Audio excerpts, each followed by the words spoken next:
Olá a todos do sétimo ano do Colégio Malé, dando prosseguimento no nosso conteúdo, e o tema da aula está no nosso livro, China. Bom, na aula passada estudamos um pouco sobre a Índia, e aqui cabe logo uma observação, que o Oriente trouxe uma contribuição muito grande para o Ocidente, e não só foi apenas no aspecto da economia, comercial, também em relação à cultura como um todo e também questões políticas. Então, o Oriente tem essa importância e muitas vezes a gente se preocupa em apenas estudar a história do Ocidente e fica dando uma ênfase maior para a Europa e se esquece desses grandes países que contribuíram assim para o desenvolvimento do mundo como um todo e também para o nosso país de uma forma específica. Bom, estudamos sobre a Índia, vimos lá as suas questões políticas, vimos a sua formação às margens dos rios, no caso específico, as sociedades que se desenvolveram no vale do rio Indo, eles se utilizavam da água para o seu consumo próprio, eles também usavam da água para a agricultura, etc. Vimos depois que os povos arianos assim invadiram essa Índia e estabeleceram uma divisão de castas, onde as pessoas eram assim relacionadas com partes de um ser divino, o Purusha. Tanto é que existia e até hoje existe essa divisão de castas na sociedade indiana, mesmo sendo proibido com a Constituição a partir de 1950. Então existem pessoas que até hoje seguem assim, essa divisão de castas da sociedade e tratam as pessoas de acordo com essa divisão, como vimos na aula passada. Então, os portugueses chegaram lá nesse contexto das grandes navegações, essa cultura já estava estabelecida. Vimos também a questão da religião, o budismo, Siddhartha Gautama, e assim a influência que esse budismo teve para a sociedade. Porém, depois, com a invasão muçulmana no século XI, o budismo diminuiu muito dentro desse contexto da história indiana. E também vimos o brahmanismo, que depois passou a ser chamado assim de hinduísmo. É a religião que tem a maioria de adeptos, a maioria de fiéis nessa Índia até hoje, tanto na Índia antiga quanto na Índia atual. Os portugueses chegaram lá, eles estabeleceram assim contatos comerciais, teve essa troca também cultural e assim eles conseguiram aquilo que eles queriam, que era justamente as especiarias, esses temperos que eram muito valiosos durante esse contexto de expansão marítima e também de controle comercial. Bom, agora em relação a essa China, vamos avançar aqui no livro. Bom, a China já era um estado unificado desde 221 a.C. Porém, antes, vamos voltar nessa formação da China antiga. Um fato importante: os chineses contribuíram para muitas coisas também, assim, na história da humanidade, como bússola, que serviu justamente para a expansão marítima europeia, para as grandes navegações, também a pólvora, que serviu para a fabricação de armas de fogo, no caso da Europa. Isso só foi a partir do século XIV.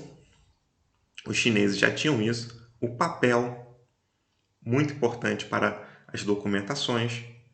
Então, entre outras coisas, como também a prensa, ou seja, livros eram prensados e assim as pessoas tinham acesso, não todas, apenas os nobres, sendo que essa prensa também foi criada assim pelos chineses. Os livros passaram a ser prensados e com isso se tinha um livro em mãos e com isso se tinha acesso assim à literatura. Então, isso na Europa só aconteceu no século XV. Então, por que eu digo isso? Porque a China, antes mesmo da Europa, já estava estabelecida. Então, a história chinesa também é muito rica e, como eu chamei a atenção no início da aula, muitas vezes a gente negligencia a história do povo chinês. Então, voltaremos ao início dessa história da China antiga e veremos assim a sua formação, como se deu, como aconteceu a formação das suas estruturas, das suas organizações políticas e também dos seus aspectos culturais, da influência cultural dessa civilização chinesa. Bom, origem e localização geográfica. A origem da civilização chinesa teve início há mais de 6.000 anos no vale do rio Huanghe, ou Rio Amarelo. Assim como os povos mesopotâmicos, eles também habitavam margeando o rio. Mostrarei à frente porque esse rio é chamado assim de Rio Amarelo. Então, através das águas do rio Huanghe ou Amarelo, os chineses eles reproduziam assim a sua vida. Eles utilizavam também dessa água, logicamente, para consumo próprio, para agricultura, até mesmo para atravessar esse rio. Ou seja, o rio era usado assim como uma rota, como um caminho marítimo e etc.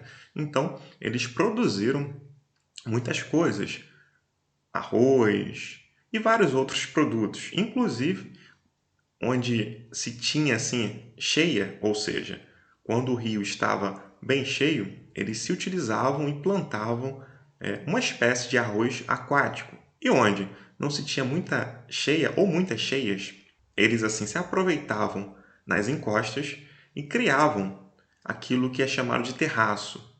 Não o terraço como a gente conhece hoje, era como degraus e assim a água escorria nesses degraus e assim eles se aproveitavam ao máximo dessa água.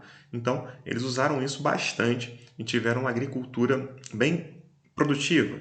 Eles tiveram regiões bem férteis. Sendo que a presença humana aí nessa China antiga, que ainda não se chamava assim, se dá aí há mais de 2 milhões de anos, sendo que só no período neolítico, quando o ser humano deixou de ser nômade e tornou-se sedentário, ou seja, ele deixou de ir de terra em terra atrás da sua alimentação e se fixou em um território, e assim passou a dominar a agricultura e a domesticar os animais. Estudamos isso no ano passado. Então, só a partir desse momento, que é mais ou menos 7.000 anos antes de Cristo, se teve o desenvolvimento dessa população chinesa, dessa civilização chinesa. Dinastias. Bom, dinastia é uma série de soberanos que vem de uma mesma linhagem ou família, reis, imperadores que vêm assim da mesma família. Então, por volta de 1600 a.C., formaram-se as primeiras dinastias chinesas que centralizaram o poder, sendo que antes já existia uma visão lendária, já que esses povos antigos, eles se baseavam muito nas suas lendas, nos seus mitos. Então, no caso da China, acredita-se assim pela tradição, pela lenda, que existiam três soberanos grandiosos, espécie de deuses. Eles passaram assim o poder para 5 imperadores. E esses imperadores, eles administraram, controlaram, organizaram assim esse grande império chinês. E com isso, a população passou a ter um equilíbrio e a pacificação, a paz. Aí eles colocam aí uma dinastia importante que foi a dinastia Xia. Porém, não temos documentos históricos que comprovem isso. Isso faz muito parte de uma tradição, faz mais parte de uma lenda, de uma tradição do que história mesmo. Então, através dessa formação inicial, a sociedade teria assim se formado de acordo com uma seguinte divisão. No caso, nobres, que eram as pessoas que controlavam as terras, os guerreiros que combatiam e os camponeses, que trabalhavam nas terras que eram dos nobres. Bom, sendo que em relação à história mesmo, nós temos a dinastia Shang, que foi a primeira da qual se obtiveram registros históricos escritos em objetos de bronze e em cascos de tartaruga e etc. Então, esses objetos foram encontrados e justamente esse trabalho com bronze já mostra também uma sociedade avançada. Agora, essa questão dos cascos de tartaruga era porque eles faziam assim questões religiosas, adivinhações utilizando esses cascos de tartaruga. Então, nessa dinastia histórica propriamente dita, no caso a dinastia Shang, se teve também o trabalho com tecido. Eles passaram a trabalhar assim com a seda, que eu mencionei na aula passada, aquele tecido mais fino em um tecido bem resistente. Tanto é que existiu posteriormente a Rota da Seda, que eu também chamei a atenção na aula passada, onde o Oriente se conectava assim com o Ocidente. As regiões, os povos, assim buscavam, através dessa Rota da Seda, manter o contato. Então, a dinastia Shang foi a primeira, assim, historicamente falando, e ela trouxe essas grandes contribuições para a humanidade, não só para os chineses. Dando prosseguimento. Bom, está aí uma foto do Rio Amarelo. É um sedimento que faz com que as águas fiquem amareladas. É um sedimento amarelo. Por isso ele é chamado assim de Rio Amarelo. E temos aqui, ó, nas encostas, como eu mencionei, degraus. As águas eram utilizadas, elas caíam e iam passando de degrau para degrau. Então eles se aproveitavam disso para assim ter mais fertilidade no solo. Além disso, os chineses também contribuíram com a rotação de culturas. O que é isso? Eles assim plantavam em determinado lote de terra e na próxima plantação o lote que tinha sido plantado não seria mais plantado coisas lá, justamente para o solo se recuperar e ficar mais fértil. Os europeus fizeram isso só do século XI para frente. Então, muitas questões assim os europeus fizeram depois. Os asiáticos, os orientais, já tinham feito antes, como eu chamei a atenção. Da questão da prensa, prensar livros, eles já faziam. Os europeus só fizeram isso no século XV. Da pólvora, eles já tinham assim esses armamentos. Os europeus só no século XIV, com canhões, etc. E também dessa rotação de culturas que os europeus fizeram do século XI para a frente. Então isso mostra aí que justamente os chineses também tinham essa importância e eles foram muito grandes dentro da história mundial. Continuando com as dinastias chinesas. Dinastia Zhou. Essa governou de 1046 a.C. até 256 a.C. Bom, os Zhou eram povos que vinham assim do oeste e eles conquistaram os Shang. Então, eles fizeram essa conquista e desenvolveram assim mais ainda essa agricultura com o arado, ou seja, um animal puxaria assim esse arado. Isso fazia com que o solo se tornasse mais fértil. As terras eram revolvidas quando os animais puxavam e assim o fertilizante natural fazia com que essa terra se tornasse boa para assim a agricultura. E eles fizeram esse sistema de irrigação que eu chamei a atenção anteriormente. Além disso, eles fizeram também a fundição do ferro. Então, já dentro desse contexto, eles trabalhavam com o ferro.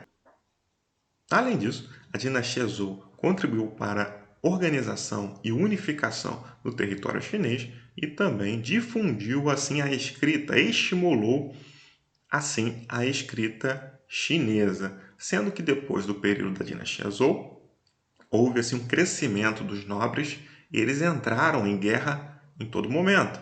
Os reinos entravam em guerra e assim teve um caos ali político e social nessa China antiga, até que chegou a dinastia Qin, que foi de 221 a.C. a 206 a.C. O imperador era chamado de Shi Huangdi. Então, ele se proclamou um imperador e unificou de fato esses estados e reinos que estavam em constantes batalhas. Então ele se tornou um imperador dessa forma. Então, tanto é que a China passou a ser chamada de China por conta da dinastia Qin, por conta desse imperador Shi Huangdi, que se autoproclamou o imperador e ele construiu, dentro desse contexto, assim, a Grande Muralha, já que existiam povos que estavam invadindo a China, ele fez isso como uma espécie de proteção. Mostrarei mais à frente para vocês uma imagem dessa grande muralha que existe até hoje. Bom, depois desse período, com a morte de Shi Huangdi, houve também uma agitação política muito grande. justamente por conta da substituição, de quem substituiria ele. Então, surgiu a dinastia Han, que foi de 206 a 220 depois de Cristo. E nesse período que se estabeleceu assim a Rota da Seda, esse contato comercial entre o Oriente e o Ocidente. E assim foi estabelecido que o mandarim, a língua chinesa, seria assim oficial. Eles deram muita importância para o budismo, como vimos na aula passada. O budismo que foi uma criação assim indiana, com Siddhartha Gautama, conhecido como Buda, o Iluminado. Então o budismo tornou-se muito forte aí dentro dessa dinastia Han. Aí eu chamei a atenção algumas invenções chinesas: papel, bússola, pólvora, etc. Porque eu mencionei outras também, como a prensa, a própria questão de se trabalhar com tecidos, que contribuiu posteriormente para a indústria têxtil. Lá na Revolução Industrial, essa seda que eles usavam, eles pegavam assim o bicho da seda que fazia com que essa seda existisse. Através disso, eles se utilizavam assim do tecido. Então, realmente, os chineses trouxeram muitas contribuições além dessas que eu mencionei para vocês. Tá aí a foto da Grande Muralha, justamente por conta da invasão de outros povos. Chego Huang Ti buscou essa construção, ou seja, povos mongóis que estavam querendo controlar assim essa China. Uma questão também interessante da escrita chinesa que eu mencionei lá, a dinastia Zhou difundiu assim, espalhou essa escrita. Então, inicialmente, essa escrita chinesa era uma escrita assim pictográfica. O que isso significa? Bom, a escrita era relacionada com os objetos que os chineses tinham. Um símbolo era igual a um determinado objeto. Depois, a escrita se tornou ideográfica, ou seja, um símbolo ou vários símbolos se tornavam assim ideias. Então temos aqui a evolução dessa escrita. Imagem, evolução, ó. Hoje, sol. Aqui embaixo, a imagem, as evoluções, que são duas, depois naquilo que é hoje, lua, e por aí vai. Então, se tem um registro de 3.000 anos assim, dessa escrita. Há 3.000 anos já existia essa escrita chinesa. Então, também, mais uma vez, os chineses assim na frente. Não dizendo que era melhor ou pior do que a Europa. A ideia não é essa. Só estou mencionando que o Oriente tem que ser olhado com um cuidado maior, já que eles também trouxeram muitas contribuições para o Ocidente. E não só, repetindo, em termos econômicos, não só em relação à economia, à grana. Eu coloquei uma frase do filósofo Confúcio: a melhor maneira de ser feliz é contribuir para a felicidade dos outros. O confucionismo foi uma filosofia. Esse filósofo Confúcio, que criou, logicamente, esse pensamento, essa filosofia. Então, no período onde os reinos estavam divididos, depois da dinastia Zhou, essas ideias ali foram sendo criadas. E assim, alguns imperadores usaram essa ideia. Bom, ou essas ideias. Bom, o respeito para com a hierarquia da família, para com os mais velhos, ter uma disposição em agir buscando a felicidade dos outros. Os governantes deveriam, assim, agir buscando a pacificação, o equilíbrio da sociedade, vivendo longe da corrupção. Então, todas essas ideias foram pensadas por Confúcio. Voltando para o nosso livro. Bom, em relação ao filósofo Confúcio, ele viveu de 551 a 479 a.C. Então, a base do pensamento chinês, do pensamento em relação à moral dos chineses, logicamente, veio assim do confucionismo, dessa ideia do filósofo Confúcio. De modo que, através disso, imperadores, os governantes, passaram a seguir esse pensamento, passaram a seguir essa filosofia. Além disso, existiu também uma questão importante assim para esse governo imperial. Está até aqui acima. A administração da China imperial dependia de muitos funcionários que deveriam vigiar a harmonia social, ou seja, o equilíbrio da sociedade e natural do império, apesar de haver uma corte de nobres que vivia próxima ao imperador. O temor de tentativas de golpe de Estado ou de corrupção levou a dinastia Han a adotar o modelo de provas públicas para a escolha de funcionários. Além de conhecimentos específicos de cada área, os candidatos tinham que dominar o idioma oficial, mandarim, conhecer poesia e a filosofia confuciana, desse filósofo Confúcio. Então, a partir aí dessa dinastia Han, as pessoas tinham que fazer concursos públicos, como a gente conhece hoje, provas públicas, justamente mostrando o nível de conhecimento que essas pessoas tinham para manter a paz e a harmonia no império. Porque, tendo pessoas mais preparadas, essas pessoas mais preparadas não fariam assim um golpe de Estado, não tentariam fazer rebeliões e revoltas para tomar o poder. Então, isso foi muito importante também dentro desse contexto. Então, mais uma questão que os orientais, mais especificamente os chineses, estavam à frente. Bom, outra questão também que fazia parte da identidade cultural dos chineses era, sim, o taoísmo, que foi descrito por Lao Tse no século VI a.C. Então, o taoísmo busca o equilíbrio do ser humano, porque através da leitura feita dessas ideias taoístas, assim, o ser humano busca a harmonia, o equilíbrio, buscar a moral, viver de uma forma equilibrada em relação à sociedade chinesa. Tanto é que temos aqui ao lado um símbolo que é chamado assim de Apacuá, símbolo taoísta do equilíbrio. Representa o equilíbrio dinâmico entre todas as coisas. Então, esse equilíbrio é fundamental e esse símbolo mostra essa questão do equilíbrio para que o ser humano viva assim de uma forma mais saudável. E tem outra imagem aqui, ó. Esculturas em terracota dos guerreiros de Xi'an, ou o exército do imperador Qin. Qin é o mesmo que Shi.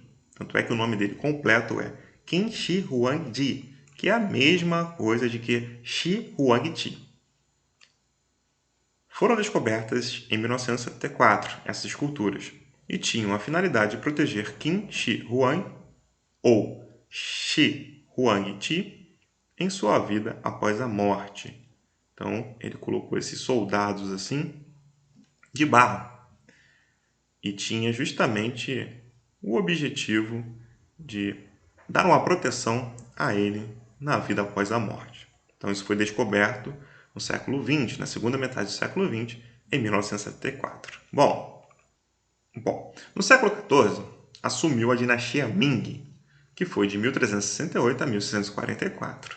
Essa dinastia, no contexto das grandes navegações, teve o contato com os portugueses e espanhóis, justamente nessa questão comercial, nessa busca de rotas marítimas, nessa busca, assim, por vender seus produtos. Então, essa dinastia, ela durou bastante tempo. Foi de 1368 a 1644. E essa dinastia chegou a Moçambique em 1421. Então, isso é comprovado historicamente que os orientais chegaram em Moçambique em 1421, ou seja, na África. E assim, eles construíram também, dentro desse contexto de seu governo, essa dinastia, a cidade proibida, na capital, Pequim, que existe até hoje. Além disso, esse contato comercial entre portugueses, espanhóis e chineses da dinastia Ming fez com que houvesse um intercâmbio, uma troca de animais, de plantas e até mesmo ali de pessoas. Também contribuiu com uma porcelana muito forte e de uma grande qualidade ao longo do tempo. Logicamente, essa porcelana assim gerou o interesse dos europeus da época. Aí temos aqui mais uma imagem, que é justamente a imagem da Cidade Proibida. Construída entre 1406 e 1420, a Cidade Proibida é um conjunto de palácios e prédios militares. No centro do complexo está o trono do imperador, alinhado com a estrela polar. Essa estrela, também usada nas navegações, é a única que permanece fixa no céu e foi usada como referência astronômica por vários povos, por seu tamanho e imponência. A Cidade Proibida é símbolo da tradição e do poder da China atual. Tanto é que, até hoje, existe. Então, os chineses e os orientais como um todo trouxeram, assim, muitas contribuições para o Ocidente e para a história da humanidade. E fim, gente. Espero que tenha ficado claro e até o próximo vídeo.